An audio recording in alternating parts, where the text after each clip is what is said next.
I thought that this category was very easy for Pac. Many people have duplicated his look, his style. I mean, if you look at the rappers that are out today, many of them are like the great grandkids of Tupac. They might not cite Tupac as the inspiration for their look, but whoever they're inspired by was inspired by Pac. So it all kind of breadcrumbs back to Tupac. So I thought when it came to his look, had the nose ring, had the tattoos, he definitely was marketable. I gave him a 10 out of 10. For Jigga, I think Jay-Z, for the most part, used his slickness in terms of his bravado, his intelligence, if you will. And for that reason, I gave Jay-Z a 6.5. All right, moving on to fashion. All right, fashion. This is how they dressed. Let's see. What did Pac contribute to fashion? This was around the Karl Kani, Lugs era. And if I'm not mistaken, most people would probably equate Tupac with the introduction of the bandana. The bandana, man, that's like a gangster staple. I'm not sure that Tupac is the sole reason for that, but certainly wherever it was at that time, he took the bandana and elevated it and put it on steroids.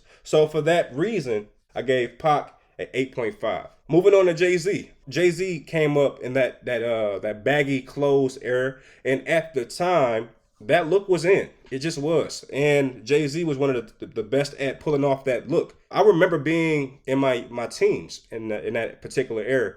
And trust me, the baggy clothes era was real. It wasn't a fad. It was real. You know, everybody had on baggy clothes with a chain and a big watch. I mean, that's what it was. The only reason I can't give Jay-Z as much points as I give Tupac is because I don't believe Jay-Z pioneered that look. I believe he was just a part of it.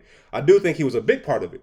And I also had to equate the fact that Jay-Z started Rocawear. And you know how big Rocawear was in its heyday. All right, so for that particular, or those reasons, I give Jay-Z a 7.5 in the fashion street appeal category.